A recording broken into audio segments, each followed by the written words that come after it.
What's up, everybody? Welcome once again to the Links and Locks podcast, our best bets edition. I'm Jason Sobel from GolfBet. He's Ben Everill from the PGA Tour. We're going to play 18 holes, make 18 bets for this week's Memorial Tournament. Benny, how are you? And, oh, by the way, had a nice little tournament this past weekend. Sam Burns taking down his buddy Scotty Scheffler in a playoff at Colonial. Oh, incredible stuff, wasn't it? Like, in that final round, everyone seemed to be struggling except for Burnsy. And, come home pretty strong, set the number and, sit there and wait and see what happens. And, of course, Scheffler managed to just hold on to get himself extra holes before Burns gets it done. And look, I mean, those two players, how about their last 12 months or so?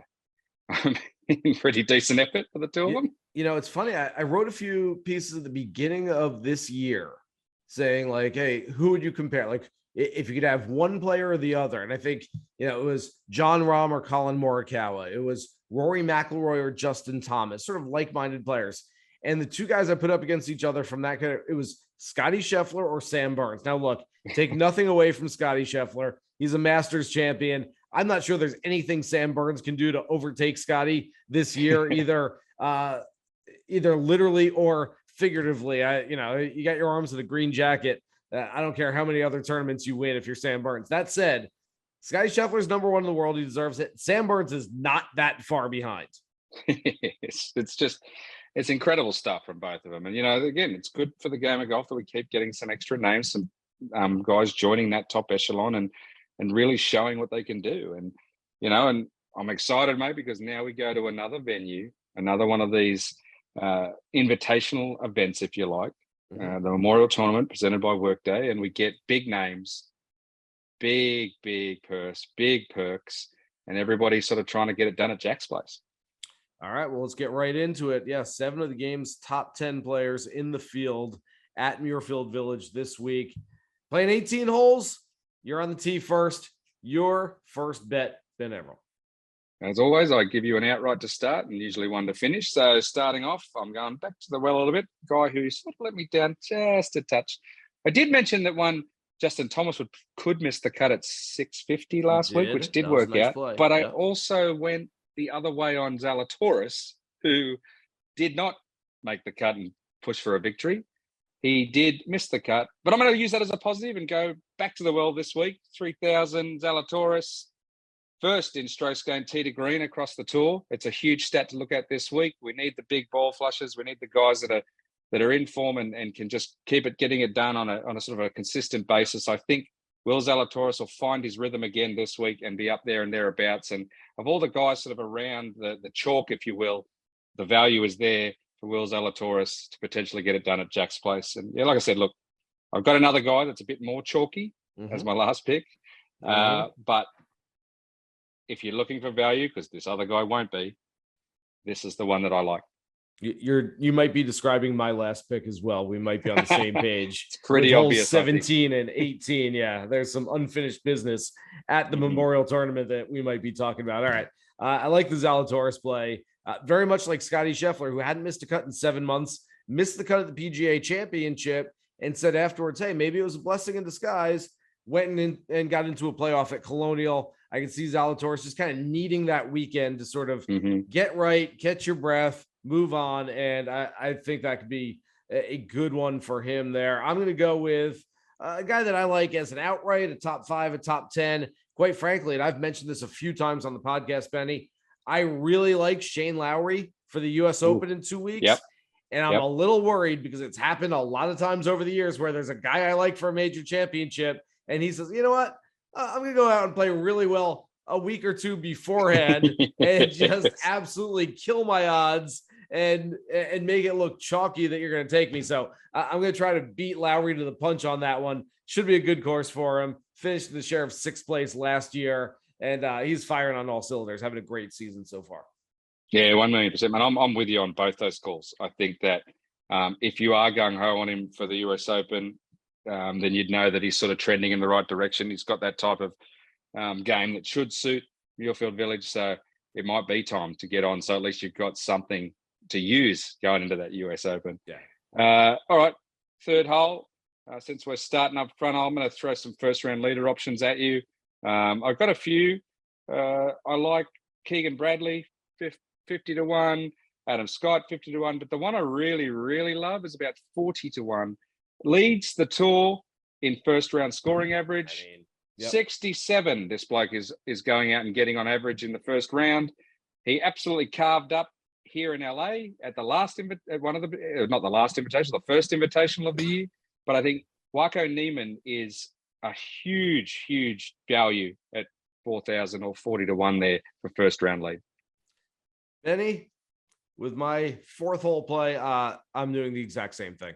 I would feel bad about copying you, except I've got it written down right here on my notepad. I've got it in my preview at actionnetwork.com and the Action Network app already. Joaquin Niemann, first round leader. Everything you said is completely true. I've got his scores in individual tournaments so far this year on Thursdays written down right here. Let's see if I can find them real quick. It is 69, 63, 70, 67, 69, 65, 67, 68. Those are really good starts. I don't know if he preps really well or if he just likes stepping on the gas pedal from the get-go. I'll also throw in the fact that Joaquin Niemann was one of 3 co-leaders after the first round here at Muirfield Village 4 years ago, 2018. Everything looking in his direction. Here's a nice little idea as well. When you're looking at first round leader bets, if you're betting, let's say, a player outright after the third round, well, the books are going to price a player based on, hey, this guy's a closer. He's won before. They're going to price him based on, hey, he can certainly win again. Scotty Scheffler is near the lead going into the final round. Scotty Scheffler is going to be priced as a guy who knows how to win. They don't necessarily price guys differently for first round leader if they're good in the first round. And so I think there's value in taking a guy who repeatedly keeps playing well on Thursday mornings and Thursday afternoons. I'm with you on Niemann. Absolutely. Yeah. And I'll add the sort of intangible that obviously Mito Pereira and the disappointment that Mito had at the PGA has actually got Waco fired up, to continue to play well, to push, as much as he wanted Mito to win that PGA, that he didn't. There's a little part in the back of him too that's like, that could have been the first Chilean to win a major, and it's not me.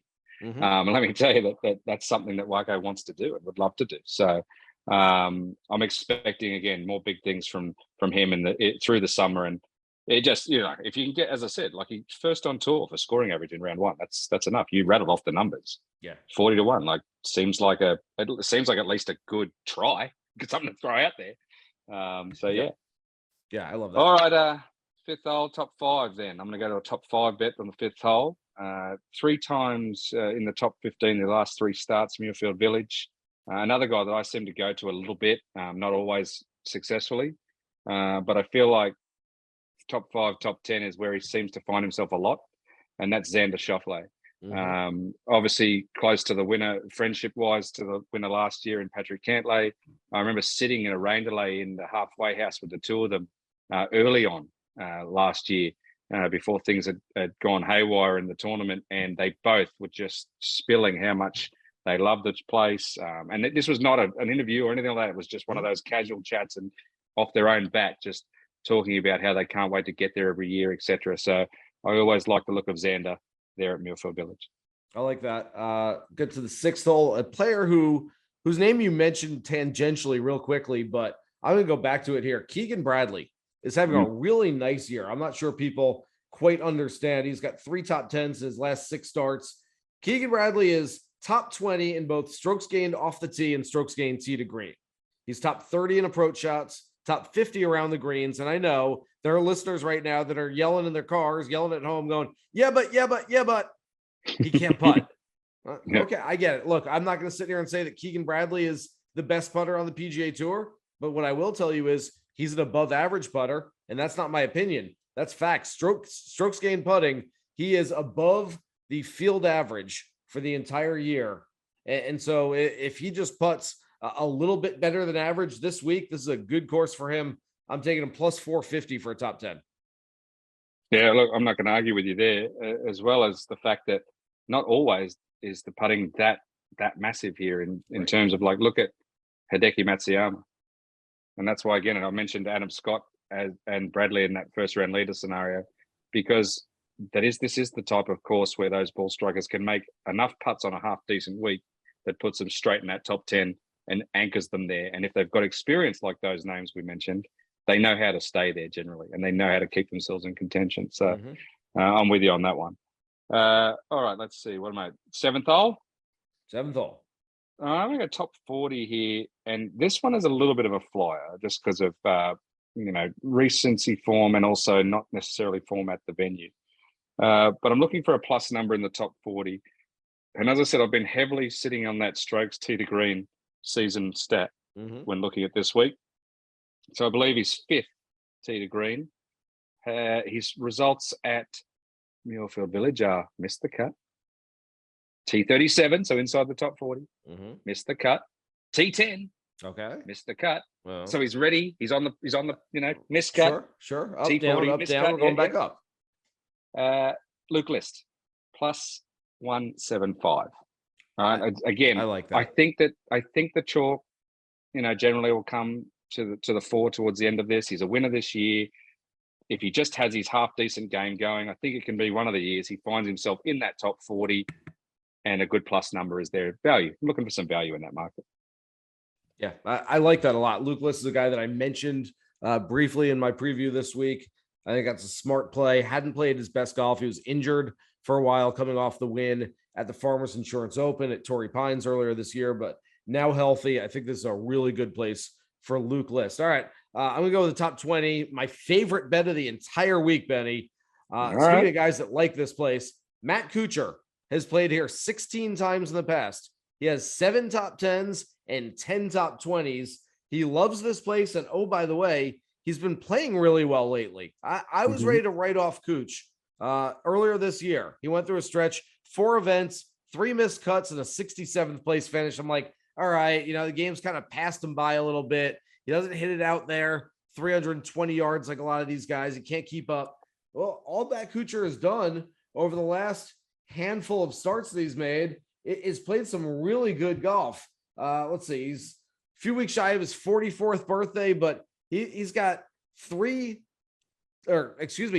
top 3 results in his last 6 starts, and then 2 other top 20s. The guy's just a top 20 machine, has been for a long time, plus 230 for a top 20. And remember, it's only a 120-man field this week, another invitational. So you don't have to beat as many players for these prop bets. I love Matt Kuchar just to be up there on the leaderboard this week. Was I there? Am I getting mistaken? He's had a hole in one there. I feel like I witnessed a hole in one from Matt Kuchar at Muirfield Village. Maybe I'm getting mistaken with another player. Maybe it was Steve Stricker I'm thinking of. But look, he's always around. I've been to every Memorial tournament for I think the last 10, 11 years, and without fail, you feel like, oh, there he is, like just popping up. So, absolutely. Okay, let's move to where am I at now? Ninth hole. Yeah. All right. I like to go to my long shots, don't I, as we close into the turn. So I'm looking at a couple of guys around the 80 to 1 mark. Again, I'm not necessarily thinking that we are going to get a long shot winner, or we have had obviously the Will McGirts of the world win at Muirfield Village, so we can't write it off either. The guy was T4 here in 2014, long time ago, almost a decade, but Chris Kirk, again, another guy that's had on and off again weeks this season, also up there in strokes gained tee to green. And Aaron Wise, we've mentioned this a billion times. He's still there at 80 to 1. I'm still going to crack onto him. I'm still going to keep going there while it's there, while it's being offered. I think that you'll kick yourself if you don't, because at some point it's coming. Absolutely. Couldn't agree more on Aaron Wise. It's one of those ones where, I might be piling investment money into Aaron Wise on a weekly basis, but as soon as you stop, he's going to go out there and win something. I really think he's that kind of talent, and the number that he's at right now is not going to last forever. So get on it while you can. You and I do not compare notes. We've said this many times on the podcast. We don't compare notes. I've been at the beach all day. I just wrote out my notes. My preview is up. I have this listed in the preview, and I have this written down. Usually this is a PGA Tour podcast. We're not looking at other tours. We're not looking. I was going to surprise you, Benny. 10th hole. I've got it written down right here on my notepad. 10th hole. I've got an Australian player. You're not going to mention this player. I'm going to catch you napping on this one. Minjee Lee to win the U.S. Women's Open. It's I was like, what? You unbelievable that you just mentioned that. I've got it. It's in my preview. Minwoo. It's up. It's posted already. Like, I'm not stealing these picks from you. I'm not just going, oh yeah, you mentioned it. Well, I'm not taking it from you either. Just let the listeners know. I'm not like going to read Sobel stuff and then trying to one up him either. No. But well, obviously I didn't pick Minjee as a pick because I stayed to the Memorial, but I thought in my head, you know what? Pick them PGA Tour, pick them live, random. If you get two guys in a one and done, those two leagues, or daily fantasy sports, someone at value. It's a week to look at Minwoo, just for no other reason that I know he will have this chip on his shoulder because she's going to continue her amazing form. Her strategic green stuff on the LPGA Tour is out of this world, by the way. Leads every single stat, like every distance. She's way up there in driving distance, way up there in greens and reg. She's up there in putting. She leads the LPGA in scoring average this season. She plays really good golf on tough golf courses, which of course what's her odds? Pine Needles. It's not great. It's 11, 12 to 1 this week. So still that's a win. She's the fourth ranked player in the world. Speaking with an LPGA insider type who I'm very close with last night, they said Minjee Lee or Nasa Hataoka. Nasa finished second last year at the Olympic Club, second to Yuka Sasso. So she's a nice play. It's played well in the Open in the past, but Minjee Lee's my play. I have it written. It's on record. I love it. Unbelievable, Benny. Aussie. All right. Yeah, well, mate, I'm glad that's, as I said, when you started saying that, I said, really? You're going to pick Minwoo Lee? Like, out of where? I was waiting to see what stat you had for Minwoo that I'd missed. And it's Minjee, which is, clearly a great pick. Well done, mate. All right. Well, I'm going to stick with an Aussie then. I'll just move this around here and go to a guy for a top 20. I'm looking at it plus 200. 11th hole here, 4 times top 15 at this event, 2 times inside the top 5. And I've gone to the well a zillion times. Marc Leishman loves Muirfield Village, is coming off a very well-rested week with his family. I know some guys you think that might be a problem. For Leish, he's worked on his lawn. He's hung out in the pool. He's like literally just gone back zen, coming to a place he likes. I think there's a little bit of value there, let me just say, for a top 20 at plus 200. Yeah, I like that. How do you feel about a top 40 play at plus 400? Doesn't that feel like a big number for a top 40? I'm trying to think who you found because it took me ages to find a 175 I liked. So Justin Lauer, rookie on the PGA Tour. Yes, he's not Cameron Young. He's not Mito Pereira. He's not Davis Riley. I get it. Some rookies out there are really, really special rookies. We've got a nice class this year. Justin Lauer, though, has been very solid. 3 top 40 finishes in his last 6 starts. He's an Ohio guy, got an exemption into this event a few years ago. So he's kind of been there, done that. He's going to have a lot of friends and relatives in the gallery watching him. Just for a top 40. And again, he's only got to finish in the top 33.3% of this field with 120 players in it. I like that play at a nice number, a meaty number of 4 to 1. Yeah, look, I totally missed that, to be honest. I didn't see it, didn't perk up at me, but the local boy, 100. He's young enough where it's not going to sort of distract him or be an issue. He's going to be ready to rumble. He's going to be looking to, show off in front of the mates and have a good time. I can see that number. Absolutely. That's definite value for the local kid. He played there a million times, I'm sure, like just ready to rumble. Yeah, absolutely. 13th hole for you. You just mentioned a name that I'm throwing out now for a top 10, Cameron Young. Yeah. Inside the 14th tee to green, at strokes gained tee to green for the season, plus 330 for a top 10. He has 3 top 5s in a row? I think it is, or something ridiculous. 3 top 3s in a row, yeah. Yeah, podium finishes. Yeah, exactly. Coming off, and one of them being a major. He is the highest in the FedEx Cup, I think at 12th now without a victory for this season. In other words, he is not just knocking on the door, he's trying to bust it down with a karate kick or 2. And this course should suit him. So 330, guy in form, top 10. I like it. Benny, I think you nailed it there. And I will add that this course suiting him. Those 3 top 3s, those 3 straight podium finishes came at Harbortown, TPC Potomac, and Southern Hills. He hasn't played Muirfield Village before, but this one should suit his game better than the previous Most, three. yeah. I mean, this is like a tailor-made golf course for Cameron Young. I like everything about him this week. I think that's a really smart play. All right, get to the 14th hole. It's a holiday, and so there aren't a whole lot of bets out there. I think the books are still kind of lagging behind a little bit. The last time I checked, I didn't find a matchup. But look, for the top players, you'll find matchups. You'll find guys to pit these guys against. Viktor Hovland has not been great on this golf course, 48th and 49th in 2 starts in the past. But it's a Viktor Hovland kind of course. A lot of 6 irons, like mid irons, long irons into the greens. This is his bread and butter. There's certainly places that I look at. Last week was one of them, where smaller greens at Colonial, he's going to miss some of those. The chipping isn't great. I faded Viktor Hovland. He played okay. He didn't play great. This week, though, I look at it and say, give me that strength of his. That's going to be a major asset at Muirfield Village. I like Viktor Hovland, maybe not outright. And there's some other guys that I like a little bit better outright. And there's some short numbers. So I don't want to sprinkle too much on a bunch of shorter players, but some matchups against your guy, Cameron Smith. I hate fading him. Maybe against Colin Morikawa, maybe against the Patrick Cantlay, the defending champion. There are a handful of guys, Xander Schauffele, that you can look at and say, I can see value in playing Viktor Hovland against these guys this week. I think it's going to play to his strengths.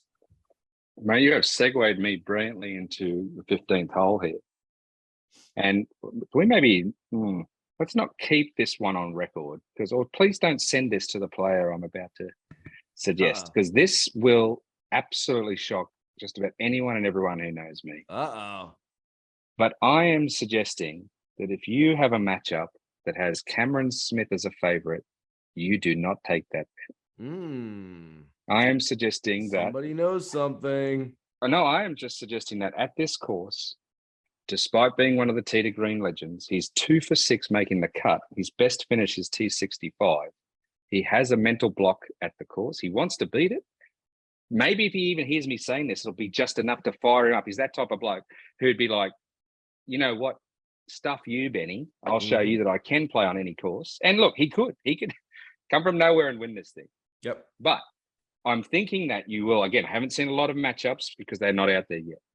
But Smith may well find himself favorited in some of these matchups, despite the fact that he's not necessarily played well at this course. So have a look around. Now, if you get him at long odds in a matchup and you want to have a look at it because someone knows his record, sure.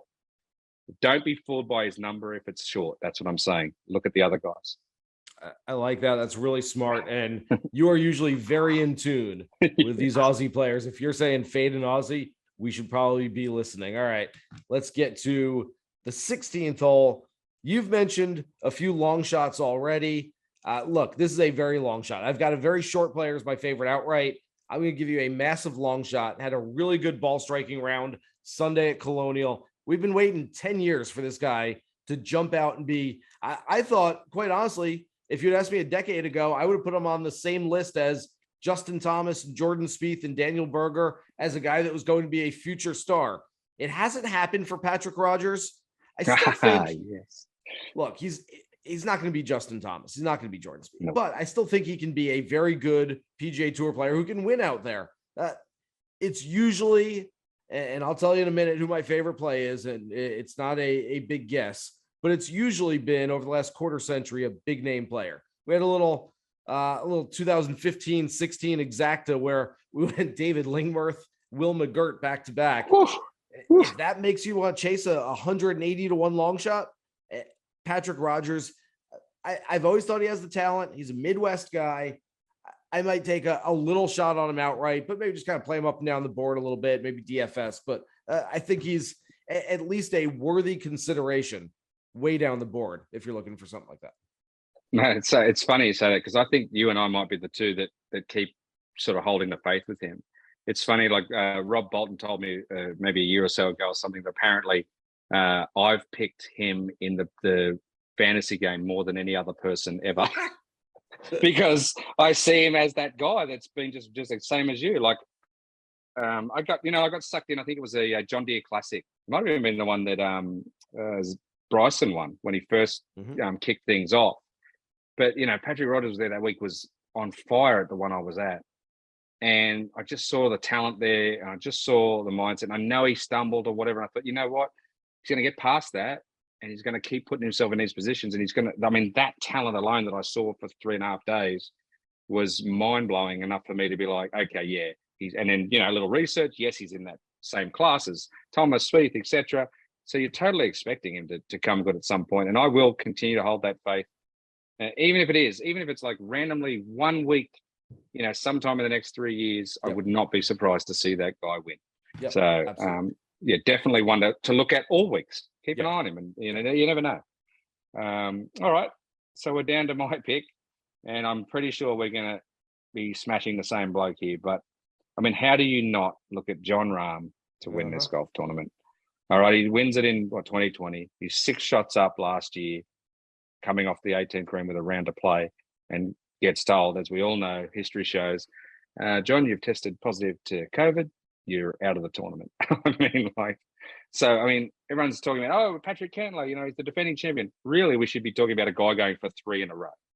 And it just, the place lights up. He's second in strokes gained tee to green on tour. He's had a somewhat recent victory at the Mexico Open. I know he didn't play as well as he wanted in the PGA, but, that just, again, firing him up to do well again here. He knows the place better than anyone. He loves the joint. You're going to take some convincing to get me off him. So whether you can get the 800, 1100, whatever you can see, 1200, I don't think it's a smart play to wait. As you can see, if Jon Rahm gets an early tee time on Thursday, he could easily be the first round leader, or at least 1 or 2 back. And come Saturday morning, you might find yourself looking at a guy that looks like he's heading towards, as I said, what should have been 3 in a row at Muirfield Village. Ditto. All of that. 18th hole. We're just going to play. We're going to have the last 2 holes here because I'm going Jon Rahm is my favorite play on the board. Look, I think he did a lot to sort of erase the memory of what happened last year at the Memorial Tournament by winning the U.S. Open 2 weeks later, and handled it beautifully, by the way. I will say that I give credit to Jon for the way he handled all the questions before the U.S. Open, saying, look, the rules are the rules. They're not going to change them just because I'm leading the golf tournament. Patrick Cantlay won it. I couldn't play in the final round. You never know what's going to happen. He said all of the right things. And I think by saying all the right things, it freed him up to go and win 4 days later at Torrey Pines. So I give him a ton of credit for that. That said, he will return to Muirfield Village this week and feel like there is some unfinished business. We know how well he plays on this golf course. And quite frankly, if Jon Rahm gets a little fire lit under him, he doesn't need much. The guy can get very, very motivated. He is not putted very well this season, and especially recently, but you can get away with it here. The ball striking is going to be his typical elite level status. And I'm with Jon Rahm. Shop around. He's anywhere from 8-1 to 11-1 I've seen. So compare notes, look at the books, try to find the biggest number you can. They're not going to be huge though, because quite frankly, he owns this place. Jack Nicklaus is just renting. Jon Rahm owns Muirfield Village. So for Benny Everill, I'm Jason Sobel. Thanks to everybody out there for listening. Remember, you can find the Links in the Locks podcast anywhere you find your favorite podcast. Listen, subscribe, download, rate us every single week. Good luck with your bets for this week's Memorial Tournament. Here's hoping you hit the green.